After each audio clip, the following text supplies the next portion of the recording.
Hello and welcome to Halftime on the Hudson. I'm Connor Hall alongside Jillian McCarthy. Let's start with our stories of the week. Trae Young is the NBA Rookie of the Year.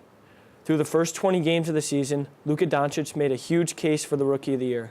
Still a teenager, Doncic was averaging nearly 19 points a game, 6.5 rebounds, and 4.3 assists in Dallas' first 20 games of the season.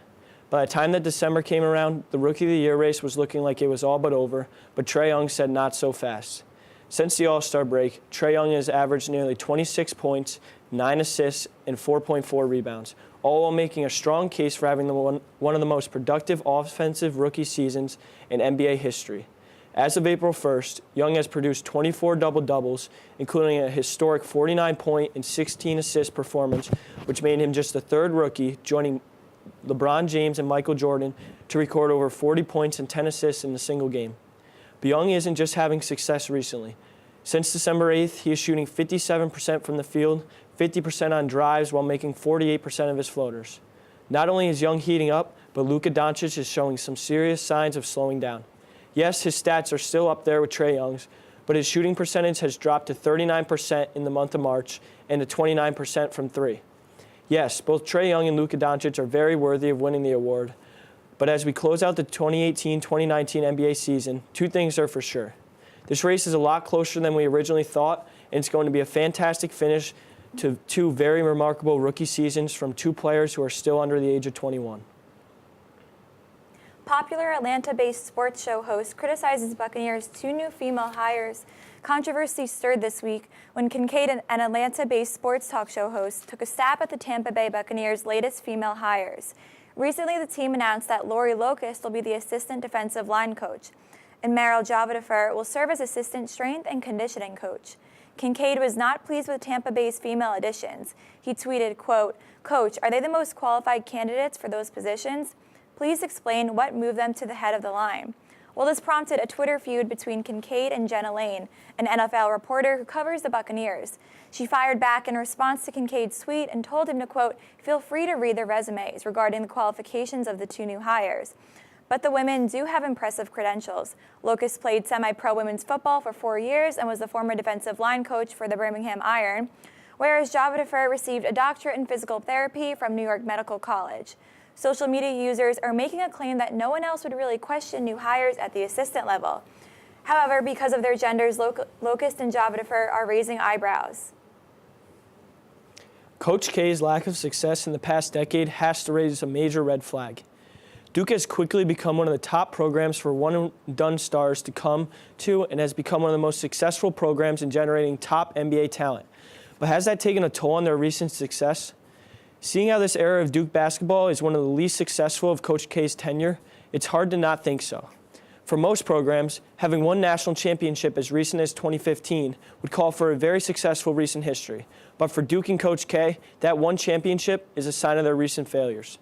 Since the 2010-11 season with Kyrie Irving, Coach K has brought the Blue Devils to just one Final Four and one national championship. Let's take a look at the past two seasons for Duke. Both years they've had the top recruiting class and multiple first-round NBA draft picks with nothing but 2 Elite Eight appearances to go with it. Again, 95% of the college basketball programs would consider this successful, but for one of the top programs in the country, that's not enough success considering the talent they are bringing in. Let's look specifically at this season. The Blue Devils peaked in their very first game against Kentucky. That was without a doubt their best performance all year, and from there, they stayed stagnant while everyone else played catch-up. Yes, winning in the NCAA tournament is very hard, but with 3 projected top 5 picks and a once-in-a-lifetime talent in Zion Williamson, all they have to show for their season is an ACC tournament championship, which isn't even as accomplishing as a regular season ACC title. The past 3 years, Duke has had the #1 recruiting class and got bounced in the round of 32 in the Elite Eight twice. At the end of the day, if you have all this talent on your team and don't win a national championship for 3 years in a row, something is not working. It's hard not to make assumptions, and I'm going to make a big one here. The game of basketball is slowly passing by Coach K during one of the most unsuccessful spans of his entire career. It's safe to say Johnny Manziel of the Memphis Express is not having the greatest of luck this past week. For starters, he abruptly left Saturday's game against the Orlando Apollos when he suffered a concussion mid-tackle. It all happened after he threw an interception and was trying to down the runner. Manziel went down headfirst and slammed into a teammate's knee. Ouch. And by the way, Saturday only marked Manziel's second appearance for the Express since signing with the team. Unfortunately, though, his injury is not the only reason his name is making headlines lately. Last week, Manziel also announced his divorce from model wife Bree Tiesi after only a year of marriage. The reason for the split is due to the fact that Manziel was accused of cheating on her while she was overseas for vacation.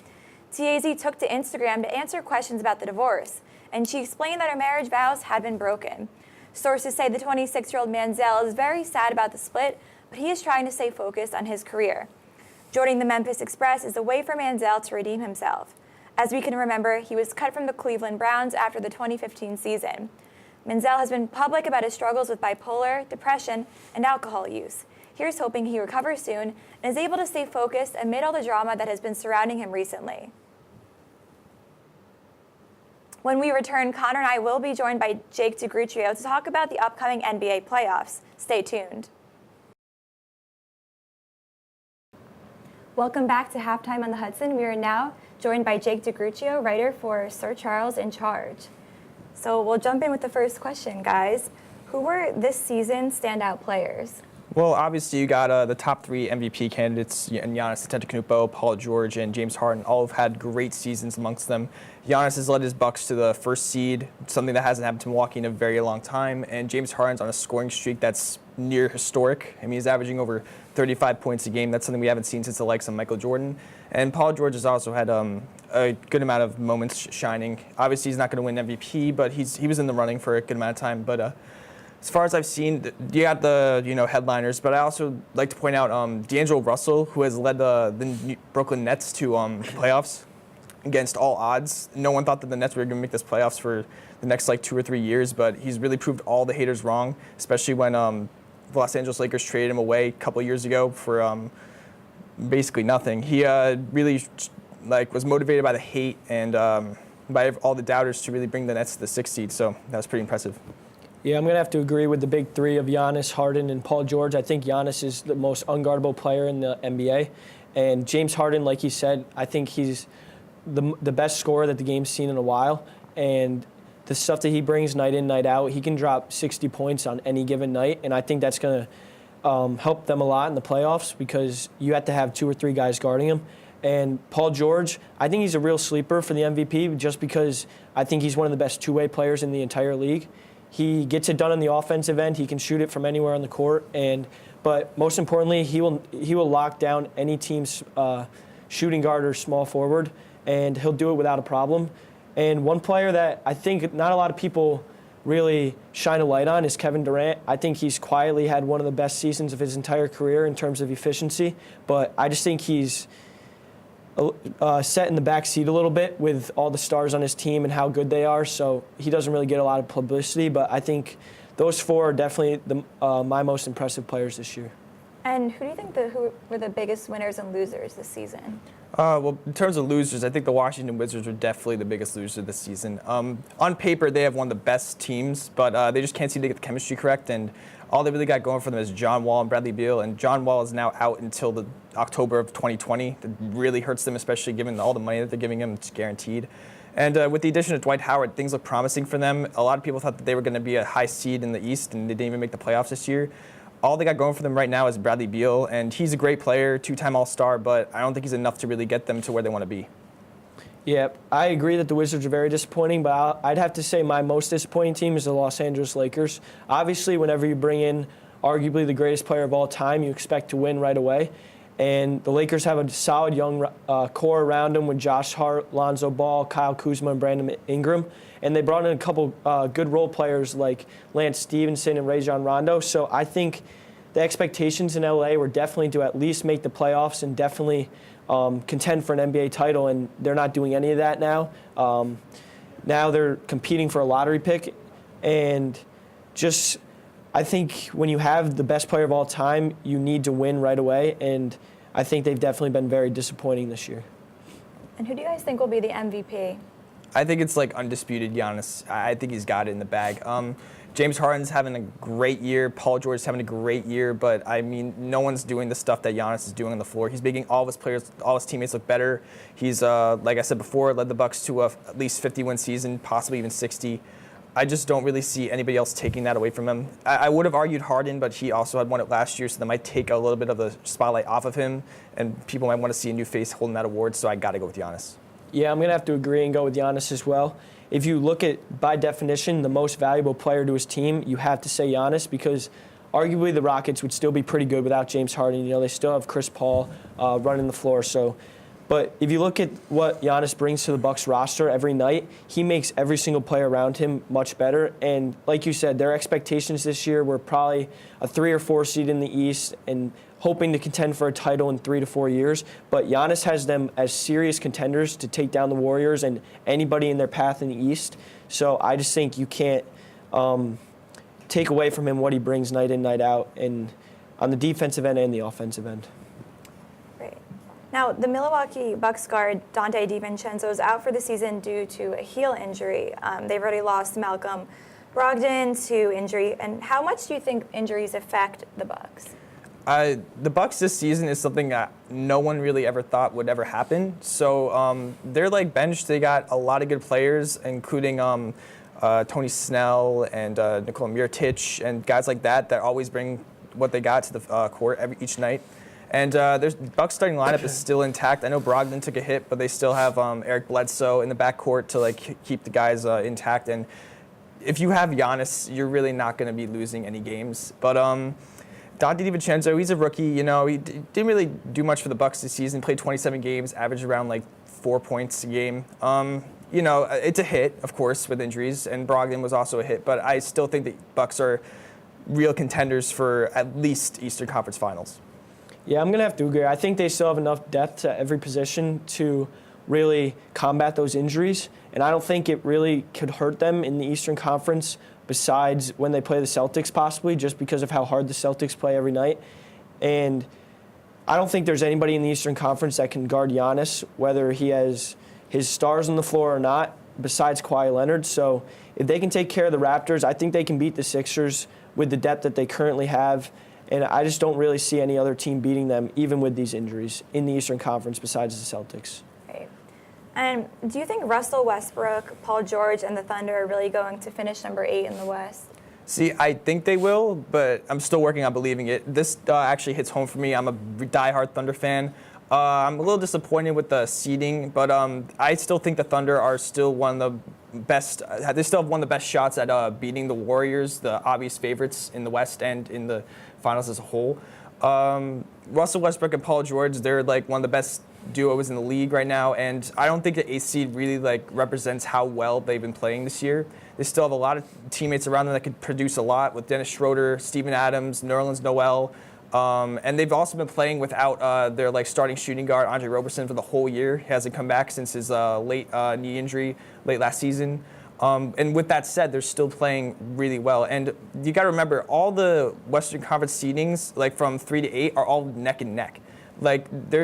The Thunder and the Rockets are only 5 games apart. It's a lot much closer in the West than it is in the East. So with that said, if the Thunder end up in the 8th seed, they're obviously going to be playing the Warriors first. And I think that out of all the teams in the West, the Thunder will probably give the Warriors the most running for their money.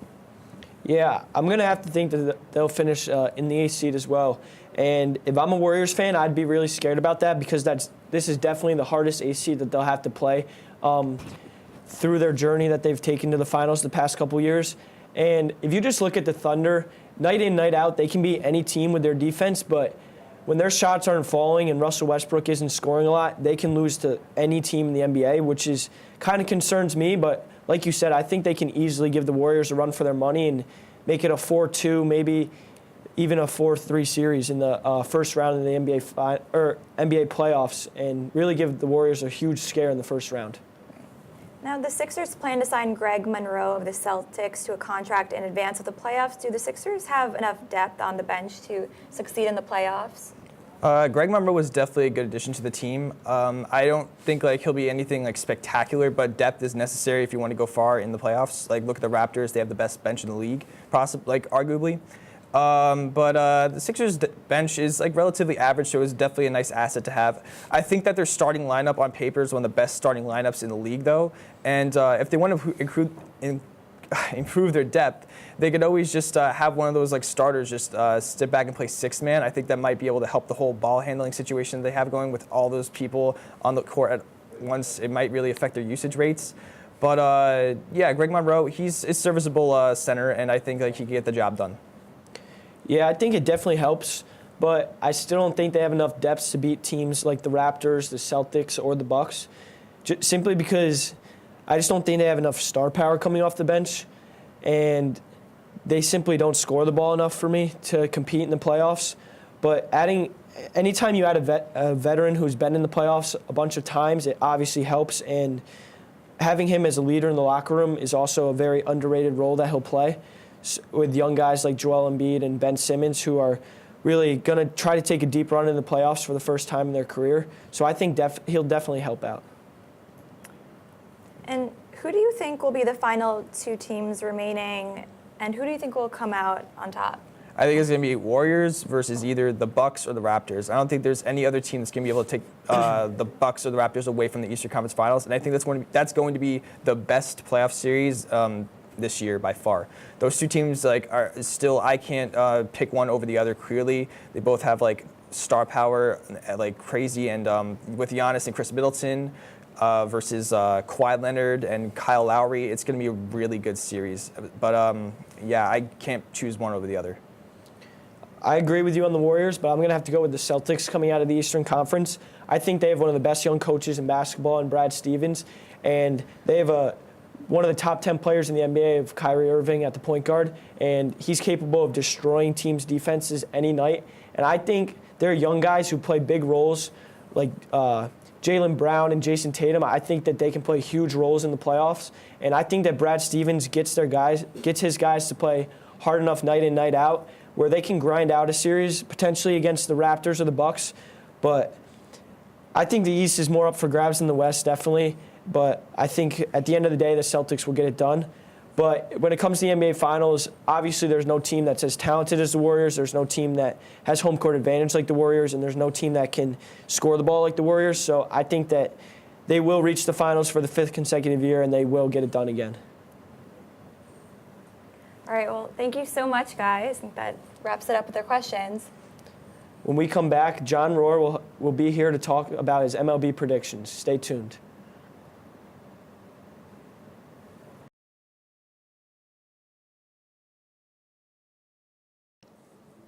With the Major League Baseball season now in full swing, see what I did there? I'm here to offer my way too early division-by-division predictions for the 2019 season. I'll start with arguably baseball's strongest division. Last season, the AL East. A season ago, the Red Sox won a franchise record 108 games en route to the World Series, and the Yankees weren't too far behind. This season, the Yankees could be without star Miguel Andujar, who sustained a potentially season-ending labrum injury.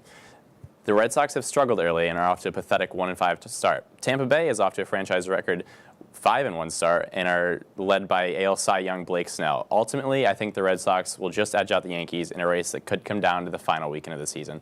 But don't sleep on the Rays as a potential dark horse. Moving over to the AL Central, the Cleveland Indians will likely capture their 4th straight division title, thanks to the best starting rotation in baseball. The Indians will do so while dumping salary along the way. The only potential challenger to the Indians are the Minnesota Twins, but if things aren't close by the All-Star break, look for the Twins to trade away some pieces as they continue their rebuild. The AL West is a tough one to call. The Mariners, who everyone thought was tanking, are off to a red-hot 7-1 start. But the division is still very much owned by the Houston Astros, thanks to a high-powered offense strengthened by the signing of free agent Michael Brantley and a healthy Carlos Correa. Look for the Stros to take the West once again. Moving out of the National League, the divisions are much less clear-cut. Out east, the division is very much a 4-team race. Sorry, Marlins fans, if you even exist.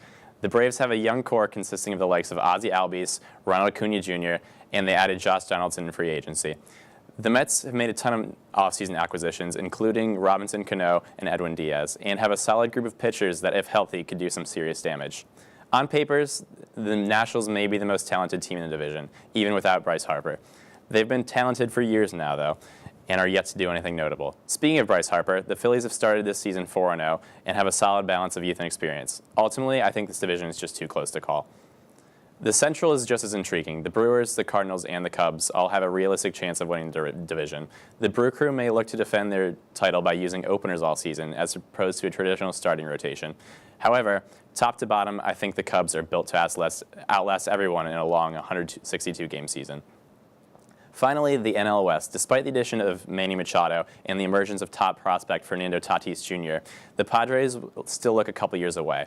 The Giants are just one trade away from a complete rebuild, and the Diamondbacks are already doing so.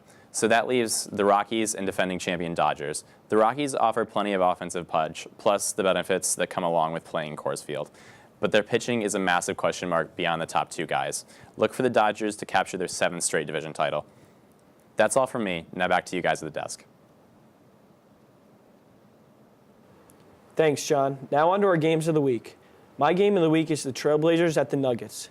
As of now, the Trailblazers are 2 games back from the Nuggets for the 2nd seed in the Western Conference, but that will likely change by the time these two meet on Friday night in the Mile High City. This matchup will definitely have major playoff seeding implications, with the red-hot Trailblazers coming into town to play the struggling Nuggets. Look for a great matchup between Damian Lillard and Jamal Murray to take place as they both try to get their teams playing their best basketball before the playoffs. With serious seeding implications on the line, look for both teams to come ready to play in a game that should go right down to the wire. College basketball semifinals for March Madness are taking place this Saturday, April 6th at U.S. Bank Stadium in Minneapolis. The 4 teams include Texas Tech, Virginia, Auburn, and Michigan State. It's the first Final Four appearances for Auburn and Texas. Texas Tech did make a Final Four appearance back in 1984. We'll have to wait and see who will win the national championship, but in the meantime, let's talk about some of the rankings. Auburn has been on a winning streak since February 23rd. However, we keep in mind that they will be playing without star forward Chuma Okeke, who tore his ACL playing against UNC. However, fans are confident in the abilities of guards Jared Harper and Bryce Brown. The Michigan Spartans were able to finish off the game against Duke in crunch time. This eliminated the tournament's #1 overall seed. They have key players like Cassius Winston, Xavier Tillman, and Matt McQuaid to lead the team. SBNation.com is describing this Final Four as completely up for grabs. These teams approach Minneapolis on Saturday with a real chance to win it all. That's all we have for this week. I'm Jillian McCarthy. He's Connor Hall. We'll see you next time.